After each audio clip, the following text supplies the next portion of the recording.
ক্বালা রাব্বি ইশরাহ লি সাদরি ওয়া ইয়াসসির লি আমরি ওয়াহলুল উকদাতাম মিন লিসানি ইয়াফকাহু কওলি।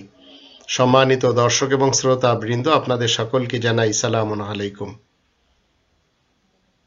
আরব দেশের মোহাম্মদ ইবনে আবদুল্লাহ সাহেব, যাকে মানুষেরা হাদিসের মাধ্যম দিয়ে চিনেছে, আমরাও চিনেছি, তার সত্য তথ্য আপনাদের জানা উচিত। আর এর থেকে বেশি সত্য তথ্য আপনাকে আমাকে জানতে হবে এই কোরআনের মুহাম্মাদুর রাসূলুল্লাহ ওয়া খাতামান নাবিয়িনের ব্যাপারে। আর এগুলি জানতে হলে আপনাকে এই কোরআনের জ্ঞান থাকতে হবে। মনে রাখবেন, পৃথিবীর মানুষ যারা ইতিহাসের মোহাম্মদ সাহেবকে মুহাম্মাদুর রাসূলুল্লাহ মনে করেন, তারা সবাই ভ্রান্ত মতবাদ নিয়ে আছেন। এই কোরআনের 21 নম্বর সূরা আল আম্বিয়ার 10 নম্বর আয়াতে বলা হচ্ছে, ফিহি যিকরুকুম, এই গ্রন্থ আমাদের সকলের দিকে আল্লাহ নাজিল করেছেন এবং এর ভিতরে আমাদেরই উপদেশ রয়েছে। তো এই গ্রন্থ পড়লে আপনাকে বলে দেবে আপনার স্ট্যান্ডিং পজিশন কি, কোথায় আপনি দাঁড়িয়ে আছেন। 33 নম্বর সূরা আল আহজাবের 40 নম্বর আয়াত থেকে জানতে হবে,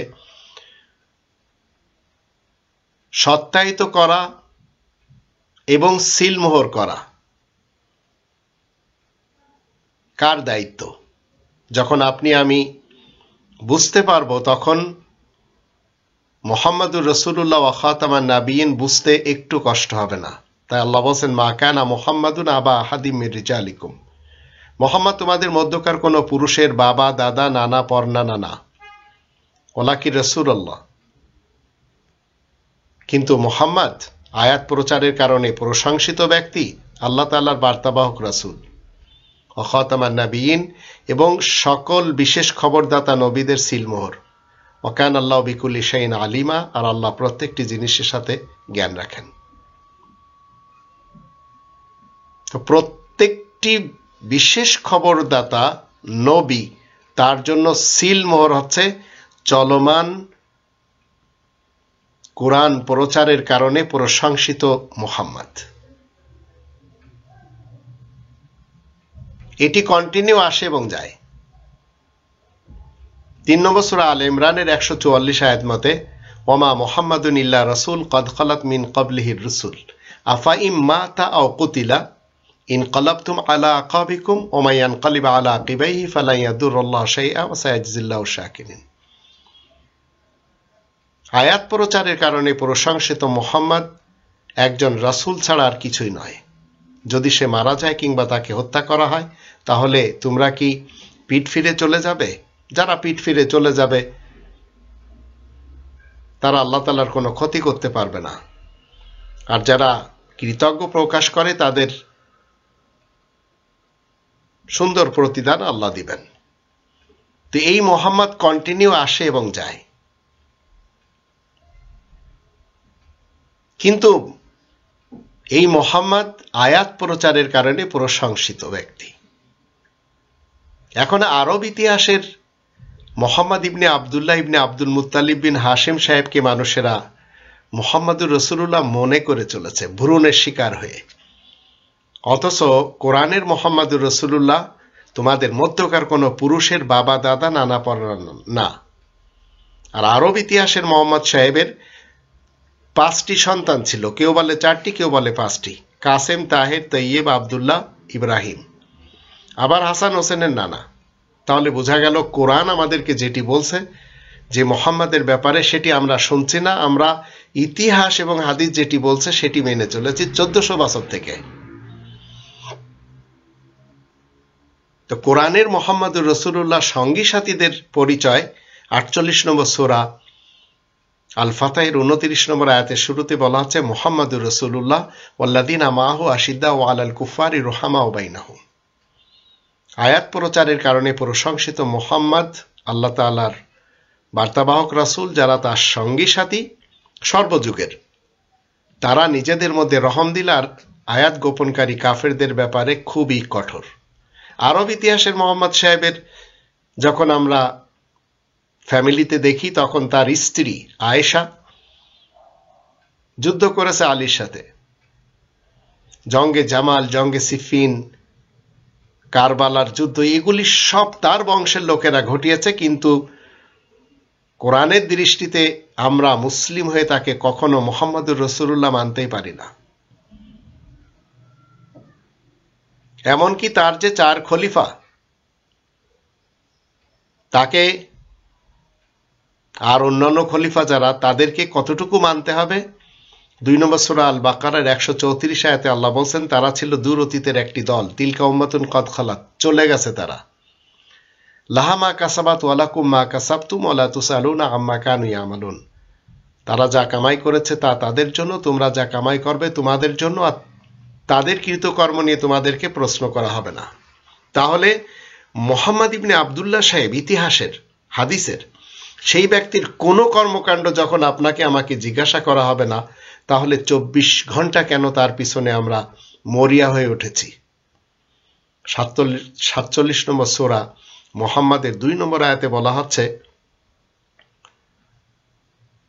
ওয়াল্লাযীনা আমানু ওয়া আমিলুস সালিহাত ওয়া আমিনু বিমা নুজিলা আলা মুহাম্মদ। এই যে মুহাম্মদ আয়াত প্রচারের কারণে 47 নম্বর সূরা মুহাম্মাদের 2 নম্বর আয়াতে যখন আমরা দেখি, সেখানে বলা হচ্ছে,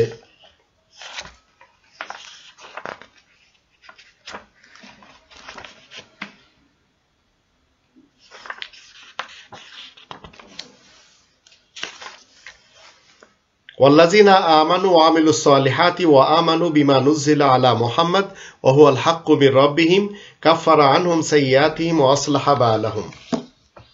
আর যারা ঈমান এনে সংশোধনের কাজ করে আর আয়াত প্রচারের কারণে প্রশংসিত মুহাম্মাদের কাছে কোরআন থেকে যা কিছু নাজিল করা হয়েছে সেসবের প্রতি যারা আস্থাবান, আসলে তা যে তাদেরই রবের পক্ষ থেকে সত্য সঠিকভাবে নাজিল হয়েছে।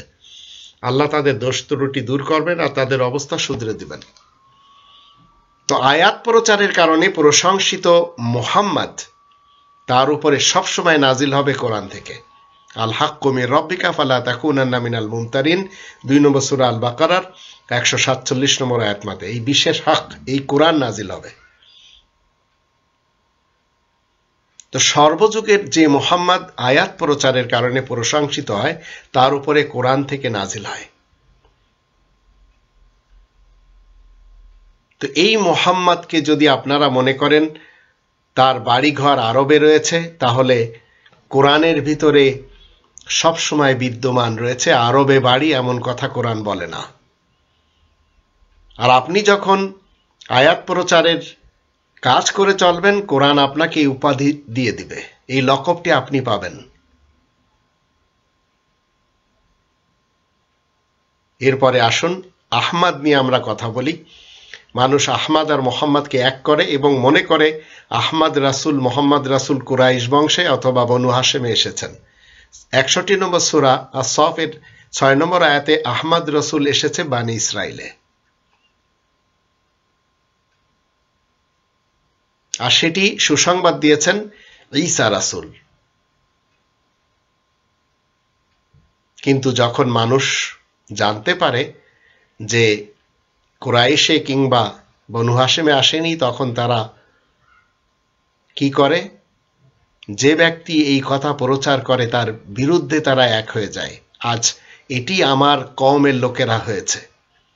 যখন আমি কোরআনের মাধ্যম দিয়ে ইতিহাস আর হাদিসকে কন্ডেম করে চলেছি, তখন তারা আমাকে কাফের, তারা আমাকে মুরতাদ, তারা আমাকে ওয়াজিবুল কতল এইসব ফতোয়া দিয়ে চলেছে। এমনকি আমার আপন ছোট ভাই মালিবাগ থেকে পড়া, ধর্মের ব্যবসা করে খায়, সে নিজেও বলেছে, এলাকাতে প্রচারও করে চলেছে যে এ তো রাসূল মানে না, একে মেরে ফেলে দিতে হবে। 2005 সালেও একই কাজ করেছে। তা আপনি যখন কোরআন প্রচার করবেন, তখন চারিদিক থেকে নয়, আপনার ফ্যামিলিতে সবচেয়ে বেশি শত্রু পাবেন। আর আমি আমার জীবনেই পেয়েছি। এর জন্যই তো আমি আরো বেশি নিজের ঈমানকে বৃদ্ধি করেছি যে আল্লাহ সত্য বলেছেন। তো আহমদ রাসূল বানি ইসরাইলে আসে, কিন্তু আরবের কুরাইশ এবং বনু হাশেমে এসেছে মুহাম্মদ ইবনে আব্দুল্লাহ ইবনে আব্দুল মুত্তালিব বিন হাশিম সাহেব। তাকে আমি কেন মুহাম্মদুর রাসূলুল্লাহ মানতে যাব? মুহাম্মদুর রাসূলুল্লাহ তো আয়াত প্রচারের কারণে প্রশংসিত ব্যক্তি, সেই কিনা আল্লাহ তাআলার বার্তাবাহক রাসূল। এই কোরআন যখন আপনি আমি পড়ি, ৬৯ নম্বর সূরা আল হাক্কার ৪০ থেকে ৫২ আয়াতগুলি যখন পড়ব, তখন আমরা জানতে পারবো ইন্নাহু লাকাউলু রাসূলিন কারীম। কোরআন হচ্ছে লাকাউলু রাসূলিন কারীম, অবশ্যই সম্মানিত রাসূলের মুখের বাণী।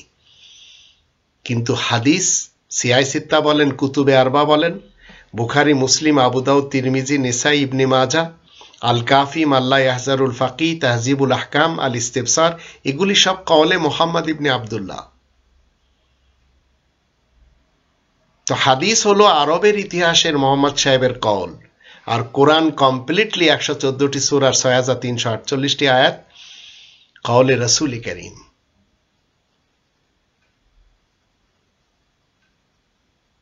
ষোলো নম্বর সূরা আন-নাহলের ৪৩-৪৪ আয়াত দুটি যখন আমরা পড়ি, তখন লিতুবাইয়িনা লিন্নাস শব্দটি রয়েছে। তার অর্থ এই নয় যে ম্যান মেড হাদিস প্রচার করতে হবে, বয়ান করতে হবে।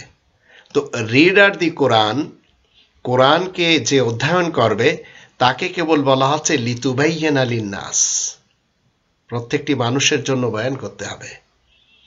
আর ৪ নম্বর সূরা আন-নিসার ১৫০ থেকে ১৫২ আয়াতগুলি যখন আমরা পড়ি, তখন আমরা জানতে পারি প্রত্যেকটি বার্তাবাহক রাসূলের এবং আল্লাহ তাআলার যে শিক্ষা সেটি এক, এর ভিতরে কোনো তারতম্য নেই। যদি কেউ করে, কোনো রাসূলকে মানবে, কোনো রাসূলকে মানবে না, তখন আল্লাহ বলছেন সে হবে কাফের। উলাইকা হুমুল কাফিরুনা হাক্কা, পাকা কাফের হবে সে। তো সকল রাসূলদের শিক্ষা এক, তাতে পার্থক্য করা যাবে না। কিন্তু আজ রবের ইসলামিক কিংডম একটি, যেটি ভেঙ্গে ভেঙ্গে ২১৪টি দেশ করা হয়েছে। সেই ইসলামিক কিংডমের মুসলমান শিয়া সুন্নি সালাফেরা সিয়াই সিত্তা এবং কুতুবে আরবা এনে সেটি করেছে।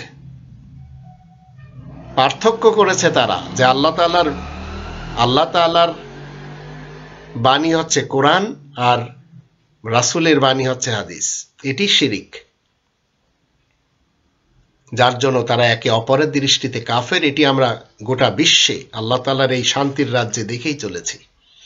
সৌদি আরব দেখতে পারে না ইয়ামনের জায়দি শিয়াদেরকে, আর ইরানের শিয়ারা দেখতে পারে না ইরাকের সুন্নিদেরকে, দামেস্কের শিয়ারা দেখতে পারে না হালাবের সুন্নিদেরকে।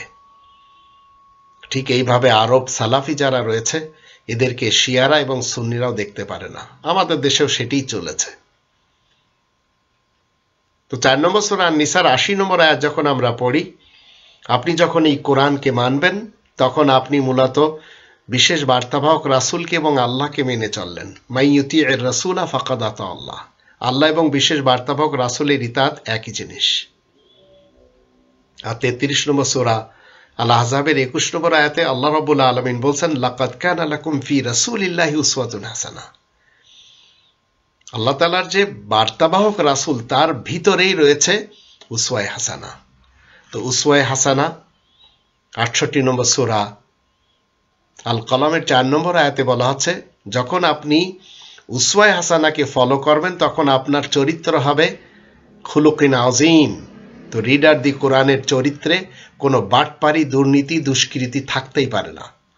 রিডার দি কোরআন যে কোরআনের আয়াত পাঠ করে আমল করে, তার ভিতরে ধর্মজীবী করার প্রবণতা তো জাগতেই পারে না।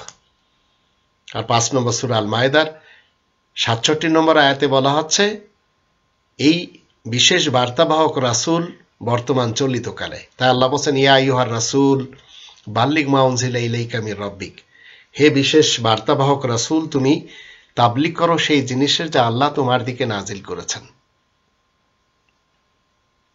তা আপনি কি মনে করেন, বর্তমান চলিতকালের বিশেষ বার্তাবাহক রাসূল কোরআন ব্যতীত অন্য কোনো কিছু তাবলীগ করবে? বিশ্ব ইজতেমাতে যাবে?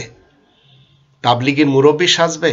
সাদ গ্রুপ আর জুবায়ের গ্রুপ দুটি দলে বিভক্ত হয়ে যাবে। ২০১৮ সালে তারা যেভাবে ঢাকা টঙ্গীতে রক্তক্ষয় যুদ্ধ করেছে, এটি রাসূল এবং তার অনুসারীদের কাজ? কখনো হতে পারে না। তো সর্বযুগের রবের বিশেষ বার্তাবাহক রাসূলের দায়িত্বে হাদিস প্রচার করা অন্তত নেই, ফাজাইলে আমল, ফায়জানে সুন্নত এসব প্রচার করা নেই। এটি আরব ইতিহাসের মুহাম্মদ সাহেব এবং তার উম্মত যারা, তাদের কাজ, যেটি আমরা দেখতে পাচ্ছি সচরাচর। এরা সুন্নি এবং দেওবান্দি আর বেরেলভি এই টাইপের মুসলমান আমরা দেখতেই পাচ্ছি। ৬৬ নম্বর সূরা আর তাহরিমের প্রথম আয়াত যখন আমরা দেখি, ইয়া আইয়ুহান নাবিয়্যু, বর্তমান চলিতকালের বিশেষ বার্তাবাহক নবী। তো সর্বযুগের রবের বিশেষ বার্তাবাহক না, খবরদাতা নবীর দায়িত্বেও নেই আরব ইতিহাসের মোহাম্মদ সাহেবের কোনো রেওয়ায়াতে তাবলিগ করা। তো আর রাসূল বিশেষ বার্তাবাহক, আর নবী বিশেষ খবরদাতা। আর সেই বিশেষ খবরদাতার বিশেষ বার্তাবাহক যে গ্রন্থটির তাবলিগ করবে, সেটি হচ্ছে বিশেষ লিখিত গ্রন্থ আল কিতাব। ২ নম্বর সূরা আল বাকারা ২ নম্বর আয়াত মতে, যালিকাল কিতাবু লা রাইবা ফিহি, যার ভিতরে কোনো সন্দেহ নেই। এমনকি এই কাজ শুধু নবী এবং রাসূলরা করবেন না, সাথে করবেন সিদ্দিকিন, শুহাদা, সালেহিন। তো নবী, রাসূল, সিদ্দিকিন, শুহাদা, সালেহিন এই 5টি সত্তা সবসময় আল্লাহ তাআলার আয়াতের প্রচারক হয়ে কাজ করে। তারা কখনো আরব ইতিহাসের কোনো ব্যক্তির ধারে কাছেও যায় না এবং তার কোনো কিছু ধারও ধারে না। ২ নম্বর সূরা আল বাকারার ২১৩ নম্বর আয়াত, সকল নবীদেরকে একটি লিখিত গ্রন্থ দেওয়া, তাই তারা মুবাশশিরিন এবং মুনজিরিন। আর ৫৭ নম্বর সূরা আল হাদিদের ২৫ নম্বর আয়াত মতে সকল রাসূলদেরকে এই লিখিত একটি গ্রন্থ দেওয়া। আর ৪ নম্বর সূরা আন নিসার ৬৯ নম্বর আয়াতে আল্লাহ রাব্বুল আলামিন যাদেরকে পুরস্কৃত করেছেন তাদের কথাই এখানে তুলে ধরেছেন। ওমাই ইউতিইল্লাহ ওয়ার রাসূল ফাউলাইকা মা আল্লাযীনা আনআমা আল্লাহু আলাইহিম মিনান নাবিয়্যিনা ওয়াস সিদ্দিকিনা ওয়াশ শুহাদা ওয়াস সালিহিন ওয়া হাসুনা উলাইকা রাফিকা। এই 5টি সত্তা, রাসূল, নবী, সিদ্দিকিন, শুহাদা, সালেহিন, এই 5টি সত্তার সাথে আপনাকে কি করতে হবে? রফিকা, হাসুনা রফিকা, সর্বোত্তম বন্ধু বানাতে হবে। কিন্তু এই কোরআনের ৯৮ নম্বর সূরা আল বাইয়িনার ৬ নম্বর আয়াতে আমরা যখন দেখি রবের শান্তির রাজ্যের মুসলমান শিয়া সুন্নি সালাফিদেরকে, পাকিস্তান হোক, ইরান হোক, সৌদি আরব হোক, দেখতেই পাচ্ছি এরা সবাই একে অপরের জন্য মুখোমুখি এবং এরা সবাই লাঞ্ছিত, বঞ্চিত, অপমানিত আল্লাহ তাআলার এই গ্রন্থ থেকে। আর সারা জাহানে এরাই হচ্ছে অহংকারী, কম শিক্ষিত, অপমানিত। তাই আল্লাহ বলেন উলাইকা হুম শাররুল বারিয়া, আল্লাহ তাআলা সৃষ্টির মধ্যে সবচেয়ে নিকৃষ্ট এরা। ৪০ নম্বর সূরা মুমিনের ৬০ নম্বর আয়াতে আল্লাহ বলেন অহংকার করা যাবে না। আর এই মুসলমান সমাজ, শিয়া সুন্নি সালাফির নেতা যারা রয়েছে, নেত্রী যারা রয়েছে, এরা অহংকার করতে করতে করতে করতে জীবন কাটিয়ে দেয়। আর এর জন্য আমরা আমাদের বাংলাদেশে শেখ মুজিবুর রহমান, জিয়াউর রহমান, এরশাদ, হাসিনা, খালেদাকে দেখতেই পাই। অহংকারের ঠেলায় মানুষ মারে। কারণ ৪ নম্বর সূরা আন নিসার ৫৯ এবং ৬০ এই দুটি আয়াতের দৃষ্টিতে এরা উলিল আমরের পরিবর্তে তাগুতের বিধান মানে, যা কোরআন বিরোধী।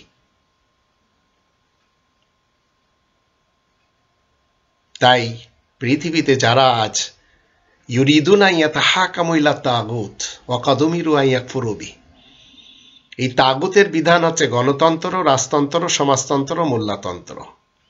এরা মানে না রব্বানি তন্ত্রকে। তো ৪ নম্বর সূরা আন নিসার ১০৫ নম্বর আয়াতে আল্লাহ বলেন, যে ব্যক্তি কোরআন পাঠ করবে এবং সেই মতে চলার চেষ্টা করবে, তার কাজ হলো এই বিশেষ আল হক মেনে বিচার কার্য সম্পাদন করা। আর ৫ নম্বর সূরা আল মাইদার 44, 45, 47 আয়াত তিনটে দৃষ্টিতে যে ব্যক্তি আল্লাহ তাআলার নাজিল করা বিধান মতে ফয়সালা দিবে না, সে হবে কাফের, সে হবে জালিম, সে হবে ফাসিক। আর এটি সবচেয়ে বেশি করেছে আরবের সেই বিশেষ ব্যক্তিটি যাকে মানুষেরা শেষ নবী, আখিরি নবী মনে করে। 3 নম্বর সূরা আল ইমরানের 31-32 আয়াত দুটির দৃষ্টিতে আপনার এবং আমার জীবনে কামিল ভালোবাসা শুধুমাত্র আল্লাহ তাআলার জন্য থাকতে হবে, কোনো ব্যক্তির জন্য না, কোনো নবী রাসূলদের জন্য না, কোনো কারোর জন্য না। যেখানে রবের নির্দেশ নেই সেখানে আপনি ভালোবাসা দেখাচ্ছেন কেন? 20 নম্বর সূরা তহা এর 134 এবং 28 নম্বর সূরা আল কসাসের 47 আয়াত দুটির দৃষ্টিতে বার্তাবাহক রাসূলের ডেলিভারি দেওয়া আয়াতের ইত্তেবা করা রবের নির্দেশ। কোনো ব্যক্তির ইত্তেবা করা কোরআন কখনো নির্দেশ দেয় না। তাই কোরআনের ভিতরে যে 29টি সত্তা রয়েছে, 19 জন নবী আর আশারায়ে মুবাশশিরা মিলে 10, 19 আর 10 29টি সত্তাকে মেনে চলতে হবে। তারা কেউ কখনো নিজেদের ব্যক্তিত্বের অনুকরণ বা অনুসরণ করাবে না। 4 নম্বর সূরা নিসার 113 নম্বর আয়াতের দৃষ্টিতে রিডার দি কোরআনের কেউ ক্ষতি করতে পারবে না, সর্বদিক থেকে সে জয় থাকে। আর 96 নম্বর সূরা, এই 3 নম্বর সূরা আলে ইমরানের 159 নম্বর আয়াত মতে রিডার দি কোরআনের হৃদয় এবং মিজাজের কন্ডিশন আল্লাহ বলে দিয়েছেন, লিনতা লাহুম, নরম দিল, খুবই নরম হয়। আর 2 নম্বর সূরা আল বাকারার 231 আয়াতে জেনারেল ভাবে আল্লাহ যে বিধানটি দিয়েছেন সেটি হচ্ছে সকল রিডার দি কোরআন তাদের জন্য বলে দিয়েছেন। 2 নম্বর সূরা আল বাকারার 129 নম্বর আয়াত, 151 নম্বর আয়াত, 3 নম্বর সূরা আল ইমরানের 164 নম্বর আয়াত, 62 নম্বর সূরা আল জুমার 2 নম্বর আয়াত, এই 4টি আয়াতের দৃষ্টিতে রবের বিশেষ বার্তাবাহক রাসূলের দায়িত্ব সবসময় কি থাকে, যা চলমান রয়েছে, ইয়াতলু আলাইহিম আয়াতিক ওয়া ইউআল্লিমুহুমুল কিতাবা ওয়াল হিকমাতা ওয়া ইউযাক্কিহিম। 4টি কাজ করবে সর্বযুগে রবের বার্তাবাহক রাসূলের দায়িত্ব এবং দাওয়াতি কর্ম একই, যা আরব ইতিহাসের মোহাম্মদ ইবনে আব্দুল্লাহ সাহেবের এবং তার উম্মতের বা উম্মতের আসলাফ যারা আকাবির রয়েছে তারা মানে না বর্তমান যুগের শিয়া সুন্নি সালাফি যারা আলেম রয়েছে, বক্তা রয়েছে, পীর রয়েছে, ইমাম রয়েছে, ধর্মজীবী যারা করে খাচ্ছে, এরা কেউ মানে না। এদের কাছে পাক ভারত এবং বাংলাতে রয়েছে শত শত না, হাজার হাজার না, লক্ষ লক্ষ ধর্মের খোয়াড়। আর আরব ইতিহাসের মোহাম্মদ সাহেবের ফলসাফা শেখানোর জন্য এই lakh lakh school of thought বলেন, ধর্মের খোয়াড় বলেন, মাদ্রাসা বলেন, 10 থেকে 12 বছর, আবার 12 থেকে 14 বছর ধরে শিখছে সেই হাদিস, ফিকা, উসুল, ইজমা, কিয়াস, এইসব শিখে তারা বাদ দিয়ে চলেছে এই কোরআনকে। অথচ 96 নম্বর সূরা আল আলাকের প্রথম 5টি আয়াত, সেখানে বলা হচ্ছে রবের নামে পড়ার কথা, যা আল্লাহ তাআলা নির্দেশ করেছেন। আর 55 নম্বর সূরা আর রহমানের প্রথম 2টি আয়াতে আল্লাহ বলে দিয়েছেন, যখন আপনি ইকরা বিসমি রাব্বিকাল্লাযী খালাক এর উপরে আমল করবেন তখন এর বেনিফিটটা কি? আর রহমান ও আল্লামাল কোরআন, করুণা নিধান রহমান কোরআন শিক্ষা দিবেন। আর এটি 53 নম্বর সূরা নাজমের প্রথম 5টি আয়াত পড়লেও আমরা জানতে পারি, ওমা ইয়ানতিকু আনিল হাওয়া ইন হুয়া ইল্লা ওয়াহয়ুন ইউহা আল্লামাহু শাদীদুল কুওয়া। এই ওহী শুধুমাত্র আল্লাহ শিক্ষা দেন, এর কোনো কোরআন পড়বেন আপনি কোরআনের জন্য, কোরআনের এসেন্স এবং নির্যাস আপনাকে জানতে হবে আল্লাহ তাআলার কাছ থেকে। 42 নম্বর সূরা সূরা এর 51 নম্বর আয়াতে বাসার মানুষের সাথে আল্লাহ কি করেন, কথা বলেন 3টি মাধ্যমে, সরাসরি, পর্দার আড়াল থেকে, অথবা রাসূল পাঠিয়ে।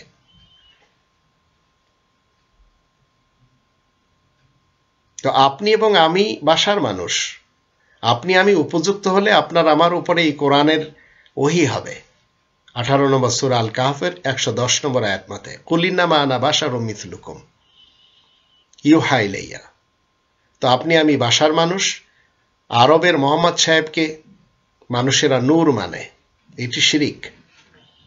17 নম্বর সূরা বানী ইসরাইলের 78 এবং 79 একটি আয়াতেই 5 ওয়াক্ত নামাজের কথা আল্লাহ বলে দিয়েছেন। আকিমিস সালাতা লিদুলুকিশ শামসি ইলা গাসাকিল লাইলি ওয়া কুরআনাল ফজর।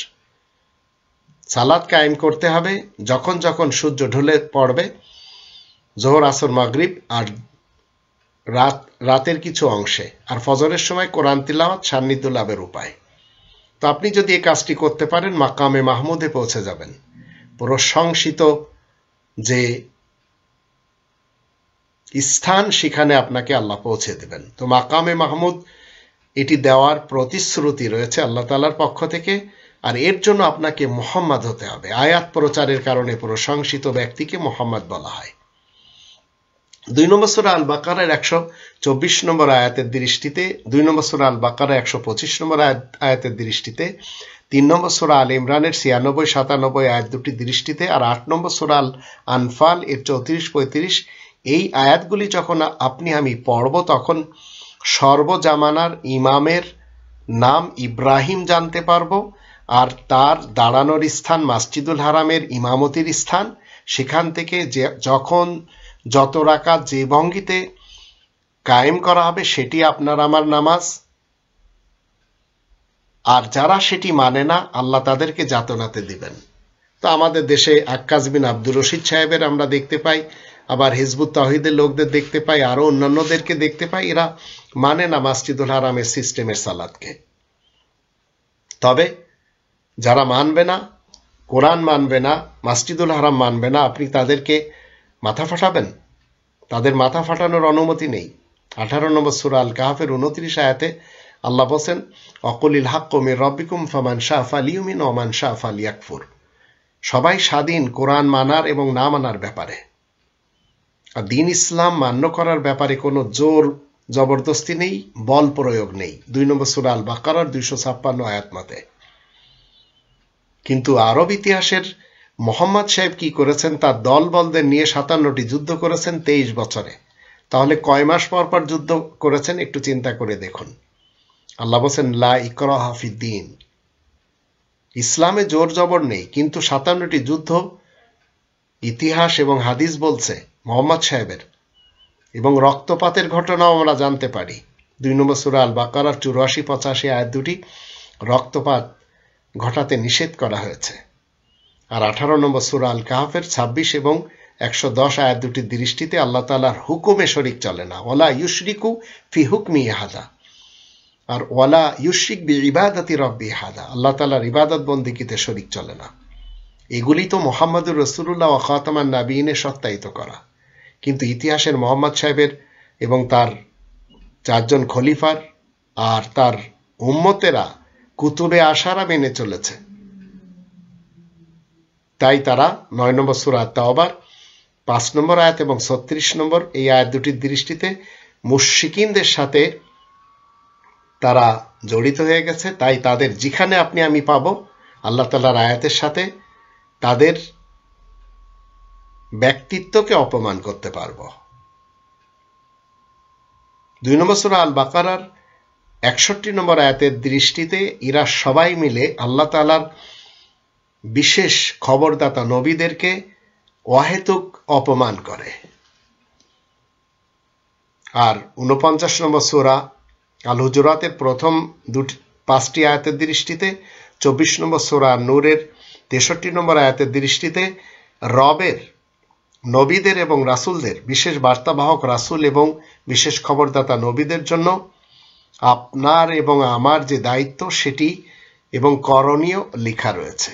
তাই আসুন আমরা সবাই সর্বযুগের জীবিত রাসূলকে মেনে চলি, যে জীবিত রাসূল প্রত্যেকটি ভাষায় প্রত্যেকটি জাতির কাছে আসে। 14 নম্বর সূরা ইব্রাহিমের 4 নম্বর আয়াত মতে।